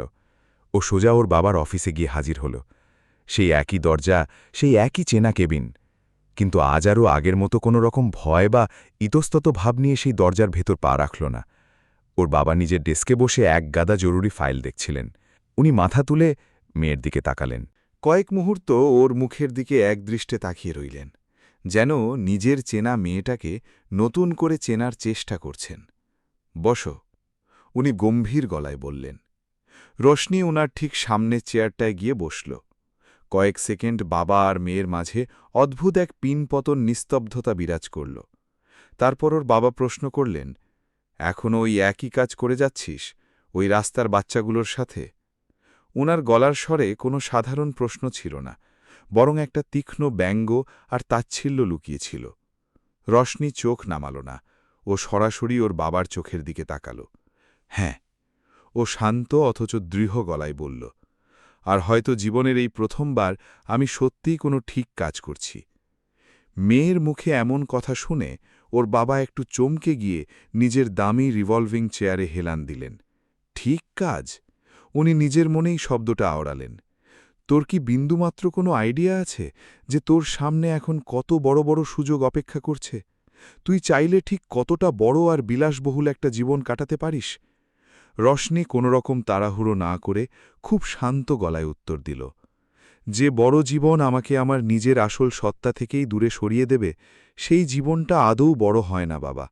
সেটা শুধু একটা বোঝার মতো ভারী হয়ে বুকের ওপর চেপে বসে। পুরো কেবিনে এক চরম নিস্তব্ধতা নেমে এলো। এই রশনি সেই পুরনো রশনি নয় যে বাবার প্রতিটি কথায় পুতুলের মতো ঘাড় নেড়ে সায় দিয়ে যেত। ওর বাবা এই প্রথমবার নিজের মেয়েকে এক সম্পূর্ণ অন্য দৃষ্টিতে দেখলেন। ওনার চোখের দৃষ্টিতে একটা স্বভাবসুলভ কঠোরতা ছিল ঠিকই, কিন্তু তার ঠিক পেছনেই একটা গভীর চিন্তার ছাপও স্পষ্ট হয়ে উঠছিল। বেশ কিছুক্ষণ চুপ করে থাকার পর উনি একটা দীর্ঘশ্বাস ফেলে খুব নরম গলায় বললেন, তোর মাও ঠিক তোর মতোই ছিল রে। রোশনি চমকে উঠল। ও জীবনে এই প্রথমবার বাবার মুখে মায়ের কথা শুনল। ওর বাবা নিজের দৃষ্টিটা মেয়ের ওপর থেকে সরিয়ে নিয়ে কাঁচের জানালার বাইরের দিকে তাকালেন। ওরও সবসময় মনে হতো যে মনের আসল শান্তি কখনো বাইরের দুনিয়ার এই জাঁকজমাকে পাওয়া যায় না। এই কথাগুলো নেহাতি খুব ছোট ছিল, কিন্তু এর পরতে পরতে লুকিয়েছিল একটা পুরনো, অসম্পূর্ণ আর না বলা বিশাল বড় গল্প। রোশনি এর কোনো উত্তর দিল না, কিন্তু ওর বুকের ভেতরটা আজ যেন পরিপূর্ণ হয়ে উঠল। ওর মনে হল জীবনের হারিয়ে যাওয়া একটা খুব জরুরি টুকরো আজ আবার ওর নিজের সাথে জুড়ে গেছে। সেদিন বিকেলে ও যখন আবার ক্যাম্পাসে ফিরে এলো, সূর্য তখন প্রায় ডুবুডুবু। পশ্চিমের আকাশটা একটা মন খারাপ করা কমলা রঙে ছেয়ে গেছে, আর চারপাশের বাতাসে অদ্ভুত এক প্রশান্তি। দেব ঠিক সেই পুরনো বেঞ্চটাতেই বসেছিল। রোশনি ওর কাছে গিয়ে বসল, কিন্তু মুখে কোনো কথা বলল না। বেশ কিছুক্ষণ দুজন পাশাপাশি একদম চুপচাপ বসে রইল। তারপর রোশনি খুব আস্তে করে বলল, জানিস, আজ আমি প্রথমবার বুঝতে পারলাম যে এই পৃথিবীতে আমি একদম একা নই। দেব ওর দিকে ঘাড় ঘুরিয়ে তাকাল। এই পৃথিবীতে কেউই আসলে একা নয়, ও খুব শান্ত গলায় বলল। শুধু সত্যিটা দেখতে আমাদের একটু বড্ড বেশি দেরি হয়ে যায়। রোশনি মুচকি হাসল। ওর চোখে আর কোনো দ্বিধা বা দ্বন্দ্বের মেঘ ছিল না, ছিল শুধুই এক পরম স্থিতি। তুমি কিন্তু আমাকে একটুও বদলাওনি, ও বলল। তুমি শুধু আমাকে আমার নিজের আসল রূপটা দেখার সুযোগ করে দিয়েছিলে। দেব একটা হালকা নিঃশ্বাস ফেলল। মাঝে মাঝে আয়না তো নিজে থেকে কিছু করে না, সে শুধু তার সামনে দাঁড়িয়ে থাকা মানুষটাকে তার আসল প্রতিবিম্বটা চোখে আঙুল দিয়ে দেখিয়ে দেয়। বিকেলের হাওয়াটা তখন বেশ হালকা আর স্নিগ্ধ হয়ে এসছে, আর দুজনের মাঝের এই নিস্তব্ধতায় এখন আর কোনো পাথরচাপা অস্বস্তি নেই। আছে শুধুই একরাশ মানসিক শান্তি। আর হয়তো এই নিঃশব্দ প্রশান্তিটাই এবার ওদের না বলা গল্পের সবচেয়ে খাঁটি আর সত্যি অংশ হয়ে উঠেছিল।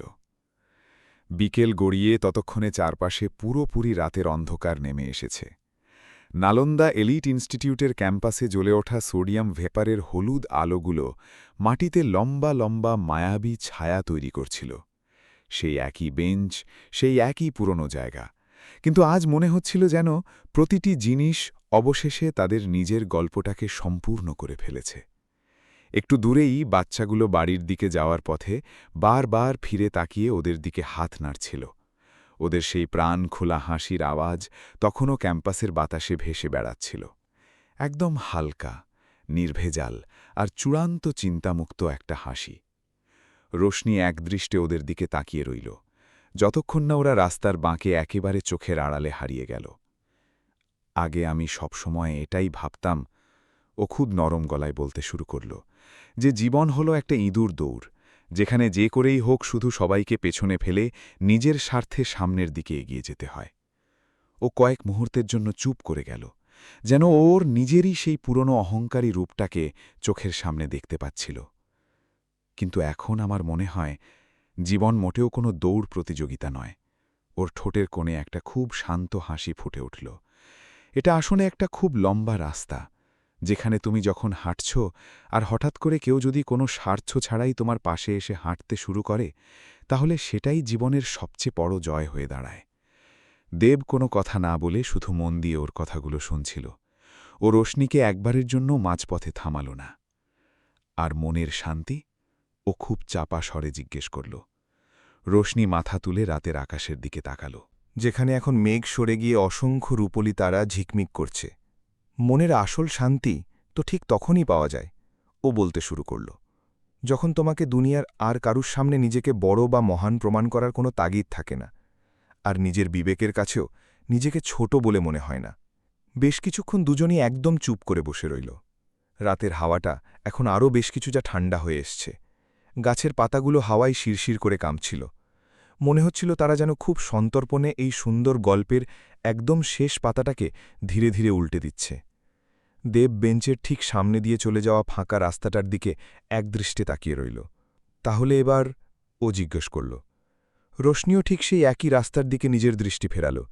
তারপর একটা দীর্ঘশ্বাস ফেলে খুব আস্তে করে বলল, এবার জীবনে যা কিছুই ঘটুক না কেন, অন্তত সেটা একদম সত্যি আর খাঁটি হবে। ও বেঞ্চ থেকে উঠে দাঁড়াল আর সামনের দিকে এক পা বাড়াল। দেবও ওর পাশে এসে ওর সাথে হাঁটতে শুরু করল। পেছনে সেই পুরনো বেঞ্চটা আবার একদম ফাঁকা পড়ে রইল, কিন্তু সেই বেঞ্চের ওপর গড়ে ওঠা গল্পটা সেখানেই থেকে গিয়েও যেন অনন্তকালের জন্য সামনের দিকে এগিয়ে গেল। বন্ধুরা, জীবনে অনেক সময় আমরা শুধুমাত্র একটা মানুষের জামা কাপড়, তার কথা বলার ধরন বা তার আর্থিক অবস্থা দেখে তাকে বিচার করে ফেলি, আর তারপরই একদিন জীবন খুব নিঃশব্দে আমাদের সামনে একটা বিশাল বড় আয়না এনে দাঁড় করিয়ে দেয়। এই গল্পের কোনো একটা অংশে যদি আপনাদের নিজেদের জীবনের কোনো ছায়া দেখতে পান, তাহলে অবশ্যই কমেন্ট করে আমাদের লিখে জানান। আর গল্পটা যদি সত্যিই আপনাদের মন ছুঁয়ে গিয়ে থাকে, তাহলে ভিডিওটাতে একটা লাইক করুন, চ্যানেলটিকে সাবস্ক্রাইব করুন, কারণ কিছু কিছু গল্প শুধু শোনার জন্য তৈরি হয় না, সেগুলো আমাদের ভেতর থেকে পুরোপুরি পাল্টে দেওয়ার ক্ষমতা রাখে। এই গল্পটা থেকে যে শিক্ষাটা আমরা পাই সেটা খুবই সোজাসাপটা, কিন্তু সেটা মানুষের মনের গভীরে পৌঁছতে বেশ কিছুটা সময় নিয়ে নেয়। আমরা জীবনে সব সময় একটা মারাত্মক তাড়াহুড়োর মধ্যে থাকি। এমনকি একটা মানুষকে চেনার বা বোঝার ক্ষেত্রেও আমাদের বড্ড তাড়া থাকে। আমরা শুধু একটা মানুষের বাইরের পোশাক দেখলাম, তার কথা বলার স্টাইলটুকু শুনলাম, আর ব্যাস নিমেষের মধ্যে আমরা জাজ করে ফেললাম যে ওই মানুষটা আদতে ঠিক কেমন। কিন্তু চরম সত্যিটা হলো, আমরা আমাদের চোখ দিয়ে যা কিছু দেখি সেটা আসলে একটা মানুষের ওপরের খোলস মাত্র। তার আসল গল্পটা তো তার বুকের খুব গভীরে লুকিয়ে থাকে। জীবনে অনেকবার এমন হয় যে মানুষটাকে আমরা সবচেয়ে বেশি তাচ্ছিল্য করি বা সবচেয়ে ছোট চোখে দেখি, সেই মানুষটাই আমাদের জীবনের সবচেয়ে বড় আর দামি শিক্ষাটা দিয়ে চলে যায়। আর সেই শিক্ষাটা শুধু অন্য মানুষের সম্পর্কে হয় না, সেটা আমাদের নিজেদের সম্পর্কেও আমাদের চোখ খুলে দেয়। আমরা নিজেদের জীবনে কতবার শুধু নিজের অহংকারে অন্ধ হয়ে, নিজের পুরনো অভ্যাসের বশবর্তী হয়ে এমন সব ভুল সিদ্ধান্ত নিয়ে ফেলি যা ভবিষ্যতে আমাদেরকেই ভুল প্রমাণ করে দেয়। কিন্তু জীবনের সবচেয়ে সুন্দর দিকটাই হলো এটা, সে বারবার আমাদের সুযোগ দেয়। ভেঙে টুকরো টুকরো হয়ে যাওয়ার জন্য নয়, বরং নিজের ভুলটাকে বুঝতে শেখার জন্য। কারণ মানুষের আসল শক্তি কখনোই সবার ওপরে ছড়ি ঘোরানোর মধ্যে লুকিয়ে থাকে না। মানুষের আসল শক্তি তো সেটাই যখন তার নিজের ভুলটা স্বীকার করে নিজেকে বদলে ফেলার মতো সাহস থাকে। আর হয়তো পৃথিবীর সবচেয়ে খাঁটি সম্পর্ক সেটাই হয় যেখানে কেউ আপনাকে জোর করে বদলে ফেলার চেষ্টা করে না, বরং সে আপনাকে এতটাই গভীরভাবে বুঝতে পারে যে আপনি নিজেই নিজের ভেতর থেকে বদলে যেতে বাধ্য হন। সবশেষে শুধু একটা কথাই মনে রাখবেন, আমরা মানুষরা কখনোই পুরোপুরি ভুল হই না। আমরা আসলে সত্যিটাকে অসম্পূর্ণভাবে বুঝতে পারি। আর যেদিন আমাদের সেই বোঝার ক্ষমতাটা সম্পূর্ণ হয়ে যায়, ঠিক সেদিন আমাদের গোটা পৃথিবীটাই চিরকালের জন্য বদলে যায়। বন্ধুরা, আপনারা কি জীবনে কখনো কাউকে ভালোভাবে না বুঝেই তাকে ছোট করেছেন বা জাজ করেছেন? কিংবা জীবন কি আপনাকে কখনো এমন কোনো মোড়ে এনে দাঁড় করিয়েছে যেখানে দাঁড়িয়ে আপনি নিজেকে এক সম্পূর্ণ নতুন দৃষ্টিভঙ্গিতে চিনতে পেরেছেন? আপনাদের জীবনের সেই গল্প কমেন্ট বক্সে অবশ্যই আমাদের সাথে শেয়ার করুন। এই গল্পটা যদি আপনাদের হৃদয় স্পর্শ করে থাকে তাহলে ভিডিওটিকে লাইক করুন আর আমাদের চ্যানেলটি সাবস্ক্রাইব করতে একদম ভুলবেন না। কারণ কিছু গল্প শুধু শোনার জন্য হয় না, সেগুলো আমাদের ভেতর থেকে সম্পূর্ণভাবে বদলে দেয়।